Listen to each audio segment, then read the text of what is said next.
Sebelum lanjut nonton videonya, jangan lupa klik subscribe. Jangan lupa juga nyalakan lonceng notifikasinya biar kalian gak ketinggalan kalau kita upload video selanjutnya.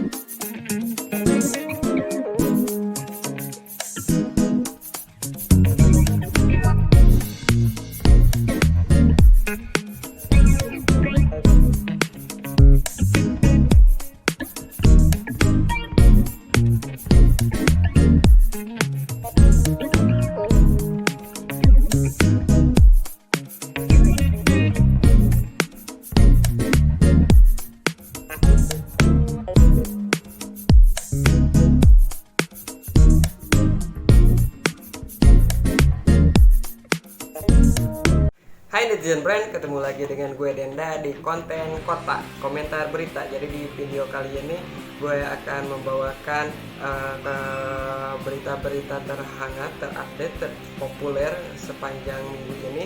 Jadi gue ini akan membacakan sekaligus mengomentari beritanya, dan apa saja yang akan gue bacakan beritanya saat ini. Tetap tonton terus video ini sampai habis. Oke, tanpa basa-basi langsung aja kita bacakan berita pertama. Dilansir dari tribunnews.com. Polikarpus ex terpidana kasus Munir meninggal akibat COVID-19. Ini profil dan rekam jejaknya. Tribunnews.com. Mantan terpidana kasus pembunuhan aktivis HAM Munir Said Talib Polikarpus Budi Hari Priyanto meninggal dunia pada hari Sabtu 17 Oktober 2020. Polikarpus menghembuskan napas terakhir setelah dinyatakan positif COVID-19. Mantan pengacara Polikarpus Wirawan Adnan membenarkan kabar duka tersebut, meninggal dunia jam 14.52 waktu Indonesia Barat di RS Pertamina, kata Wirawan Adnan saat dihubungi Kompas.com pada hari Sabtu 17 Oktober 2020. Wirawan mengatakan Polikarpus meninggal dunia setelah 16 hari terinfeksi COVID-19.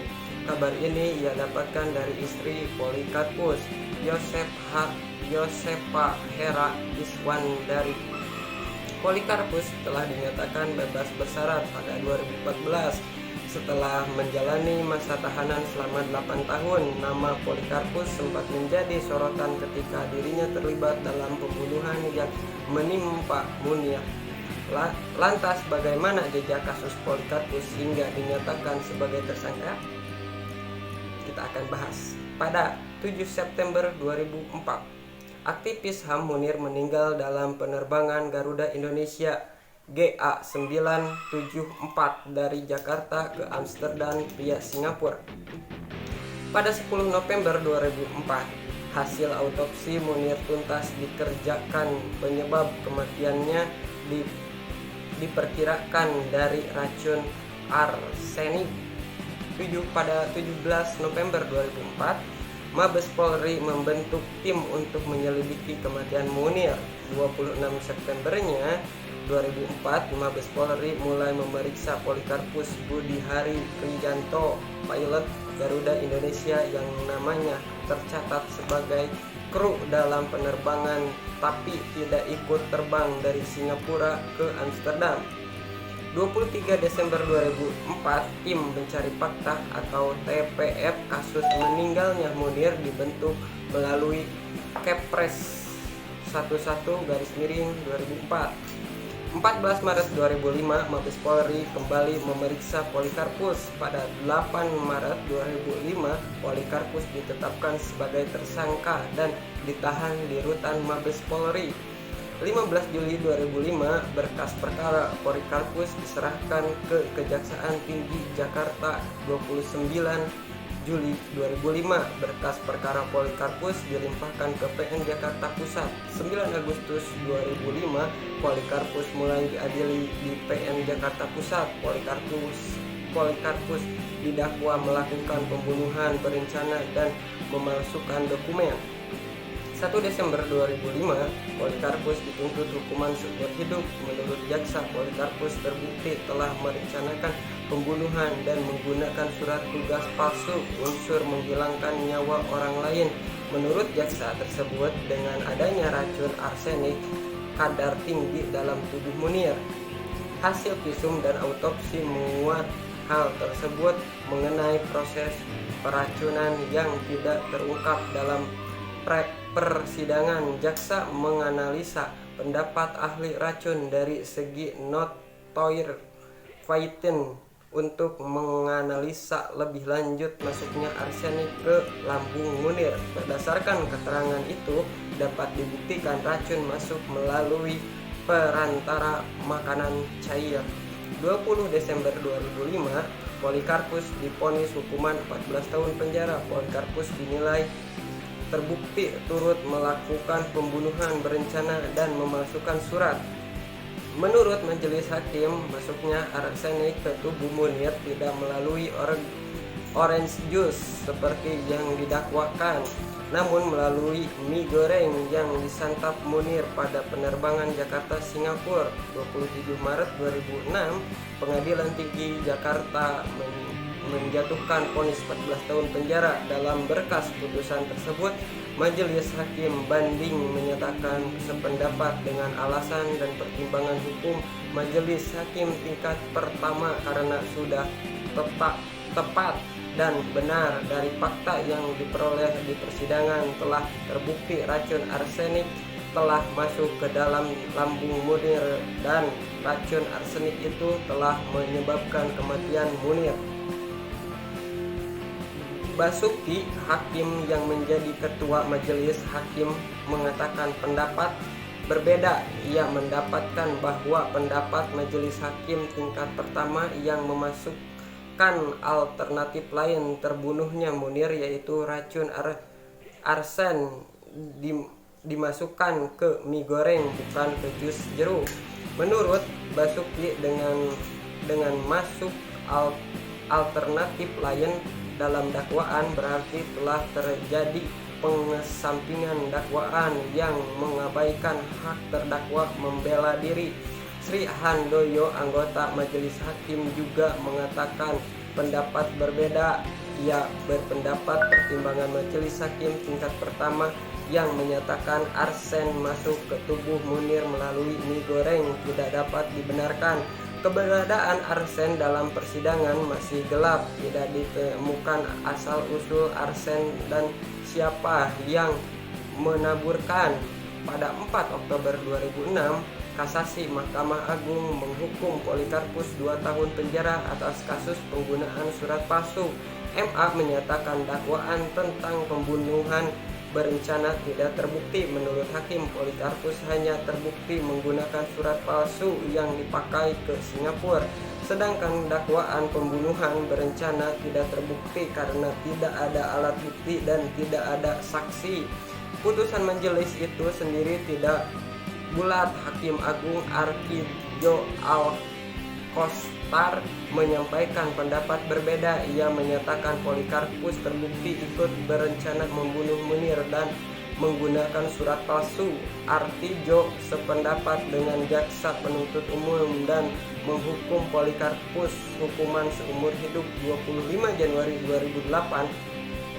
Dalam putusan PK, Mahkamah Agung menjatuhkan hukuman 14 tahun kepada Polikarpus. November 2014, Menteri Hukum dan HAM Yasona H. Lauli pada akhir November 2014 lalu memberikan pembebasan bersyarat bagi Polikarpus. Polikarpus saat itu menerima pembebasan bersyarat setelah menjalani 8 tahun dari 14 tahun masa hukuman. Selama mendekam di lapas kelas 1 Sukamiskin, Bandung, Jawa Barat, Polikarpus mendapatkan beragam remisi atau potongan masa pemidanaan. Polikarpus pun mendapatkan bebas bersyarat pada 29 November 2014 setelah menjalani bimbingan pembebasan bersyarat selama sekitar 4 tahun. Poli dinyatakan bebas Munir pada hari Rabu 29 bulan 8 2018 pagi. Oke, ini adalah Polikarpus, tersangka yang gak terlalu terbukti katanya kan, yang membunuh Munir katanya kan. Kasus Munir itu ada di tahun 2004. Munir itu adalah seorang aktivis HAM, hak asasi manusia, yang akan terbang dari Indonesia ke mana tadi, ke Amerika kalau nggak salah ya, ke kota apa tadi namanya lupa lagi, melalui Singapura gitu. Dan di sana ada pilot yang bernama Polikarpus ini, dan hingga akhirnya pokoknya Munir dinyatakan meninggal dunia karena racun arsenik, dan ternyata hasil pengadilan menyatakan Polikarpus yang melakukan pembunuhan berencana dengan cara menaburkan racun arsenik tersebut gitu. Tetapi katanya tidak terbukti ada racun arsenik itu yang menaburkan itu adalah Polikarpus ini, tidak terbukti. Tetapi Polikarpus hanya terbukti, kalau kata MA ini terbukti hanya menggunakan surat palsu saja gitu. Tetapi tetap keputusannya adalah Polikarpus dihukum 14 tahun penjara dan mendapatkan remisi, mungkin hingga akhirnya bebas pada tanggal 29 November 2014. Oke, sekian dulu berita yang pertama ini. Kita lanjut aja ke berita kedua. Kemenlu sebut kunjungan Prabowo ke Amerika Serikat tak perlu dipermasalahkan. Dilansir dari kompas.com, Direktur Jenderal Kerjasama Multilateral Kementerian Luar Negeri atau Kemenlu, Febrian Alfianto Rudiak, menilai kunjungan Menteri Pertahanan Prabowo Subianto ke Amerika Serikat tak perlu dipermasalahkan, sebab Prabowo sebagai Menteri Pertahanan telah mendapatkan izin penuh dari pemerintah untuk berkunjung ke negara dengan julukan negara Paman Sam itu. Siapapun itu yang berkunjung dalam kapasitas resmi yang dikirim suatu negara dengan adanya kredensialnya, saya rasa itu adalah perwakilan dari negara. Itu adalah simbol embodiment dari negara, kata Febrian dalam konversi pers virtual Jumat 16 Oktober 2020. Febrian menuturkan dalam sebuah kunjungan kenegaraan, delegasi tak mewakili personalitasnya tetapi negara yang mengutuskannya. Hal itu juga berlaku untuk Prabowo. Adapun otoritas internasional harus menghormati delegasi yang dikunjungi suatu negara karena merupakan hak prerogatif negara tersebut. Febrian mengatakan hal itu sudah menjadi etika di dunia internasional, artinya nggak bisa lagi dilihat dalam kapasitas personalnya. Cuma kalau gorengan isu ya tetap aja ada kanan kiri, tutur Febrian. Iya, sebenarnya emang benar gitu, tak perlu dipermasalahkan tentang kunjungan Prabowo ini, karena Prabowo mengunjungi diundang sama pemerintah Amerika Serikat bukan sebagai Prabowo sebagai personal gitu, individu, bukan, tetapi sebagai Menteri Pertahanan Indonesia yang mewakili Indonesia berarti kan. Itu pandangan saya mengenai bagaimana suatu status menempel pada delegasi yang hadir, dan ada etika dalam dunia internasional untuk menghormati status yang diberikan pemerintah kepada orang yang mewakili. Lanjut dia, sejumlah organisasi pengawas hak asasi manusia atau HAM menyurati Menteri Luar Negeri dengan Amerika Serikat Mike Pompeo untuk mencabut visa dan kunjungan Menteri Pertahanan Prabowo Subianto ke negara tersebut pada 15-19 Oktober 2020. Surat desakan itu dilayangkan pada Selasa 13 Oktober 2020 dan berisi informasi soal Prabowo yang diduga terlibat dalam pelanggaran HAM masa lalu. Prabowo dilarang memasuki wilayah Amerika Serikat sejak tahun 2000 karena tuduhan keterlibatan secara langsung dalam kasus pelanggaran HAM. Saat bertugas sebagai Komandan Kopassus, Prabowo diduga terlibat dalam kasus kejahatan HAM termasuk penculikan aktivis pro-demokrasi beberapa bulan menjelang berakhirnya pemerintahan Soeharto pada 1998. Kami menulis surat ini untuk menyampaikan kekhawatiran kami terhadap keputusan Departemen Luar Negeri Amerika Serikat yang memberikan visa kepada Prabowo Subianto, Menteri Pertahanan Republik Indonesia, untuk datang ke Washington DC menemui Menteri Pertahanan Mark Esper dan Ketua Kepala Gabungan Staf Amerika Serikat Mark Milley pada tanggal 15 Oktober, ujar Koordinator Kontras Fathia Maulidiyanti dikutip dari surat yang dikirimkan ke Menlu Amerika Serikat hari Kamis 15 Oktober 2020. Ya, sempat saya bilang kan sebelumnya, ini Prabowo ini sedang mewakili Indonesia gitu, yang akan membahas mungkin Menteri Pertahanan Amerika ingin bertemu dengan Menteri Pertahanan Indonesia. Kalau tidak Prabowo, kan mau siapa lagi yang mendatangi undangan tersebut gitu, karena yang akan dibahas kemungkinan besarnya itu akan membahas tentang pertahanan negara gitu kan. Sedangkan ini kan yang jadi persoalan itu Prabowo sedang ditangguhkan dari tahun 2020, tidak boleh menginjakan kaki ke Amerika Serikat. Tetapi kan ini kepentingan negara, untuk kepentingan negara, toh lagian Amerika Serikatnya juga mengizinkan. Oke lah, tidak perlu dibahas seperti itu, karena selalu aja apapun yang dilakukan sama seseorang pasti ada pro kontranya lah gitu. Oke lah, kita langsung aja lanjut ke berita ketiga. Langsung aja kita bacakan berita ketiga. Ini masih berkenaan dengan Bapak Prabowo Subianto. Dilansir dari kompas.com, Prabowo sebut demo tolak Undang-Undang Cipta Kerja dibiayai asing, Gerindra nilai pernyataan berdasarkan ilmu.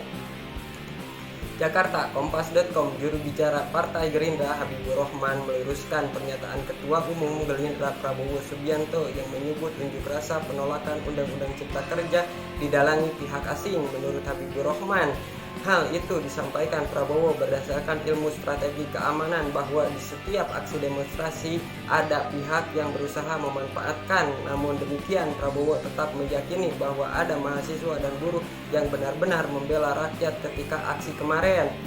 Yang disampaikan secara utuh oleh Pak Prabowo kurang lebih begini: mahasiswa dan buruh memang benar banyak yang idealis, membela buruh, membela rakyat waktu demo kemarin sebagian besar itu, tapi ada elemen-elemen anarsir yang memanfaatkan situasi, kata Habibur Rahman dalam sebuah diskusi virtual Minggu 18 Oktober 2020.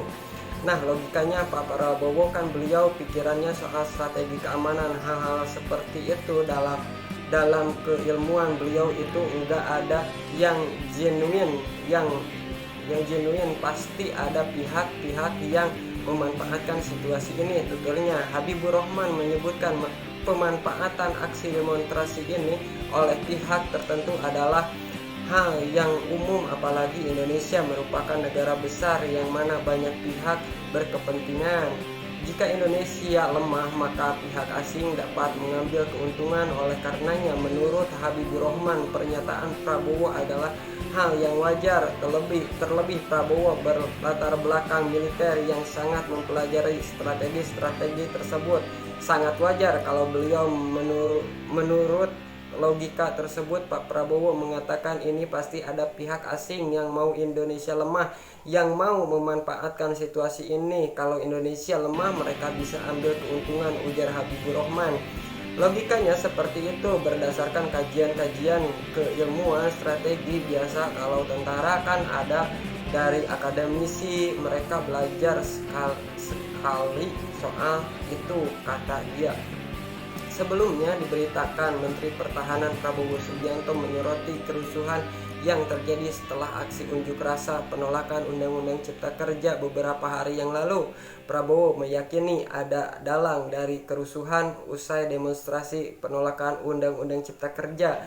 Ini pasti ada dalangnya, ini pasti anarsir ini pasti anarsir yang dibiayai asing. Enggak mungkin seorang patriot mau bakar fasilitas umum milik rakyat, kata Prabowo dalam wawancara khusus yang dirilis DPP Partai Gerindra pada hari Senin 12 Oktober 2020.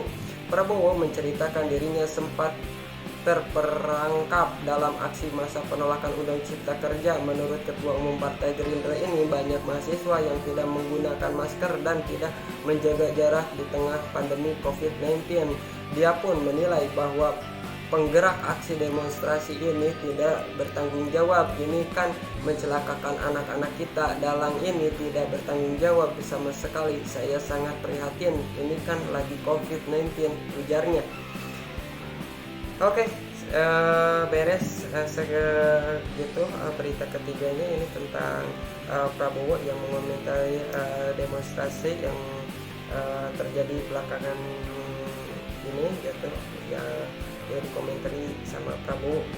Prabowo itu bukan menyalahkan yang demonstrasi gitu, yang menuduh yang demonstrasi ini semuanya ada dalangnya, bukan seperti itu, tetapi pasti ada oknum-oknum yang demo ini ada yang dikendalikan sama seseorang atau siapapun itulah, yaitu yang berkepentingan mungkin gitu kan. Tapi enggak semuanya, tetapi kan kata Prabowo ini dijelaskan kebanyakan itu adalah murni membela masyarakat, guru-guru dan mahasiswa, tetapi ada mungkin sekelompok segelintir orang yang ini ditunggangi seperti itu. Jangan salah pemahaman. Oke, sekian dulu berita hari ini, dan jangan lupa klik subscribe dan jangan lupa juga nonton video-video yang lainnya juga di channel ini, dan jangan lupa juga saksikan berita minggu depan.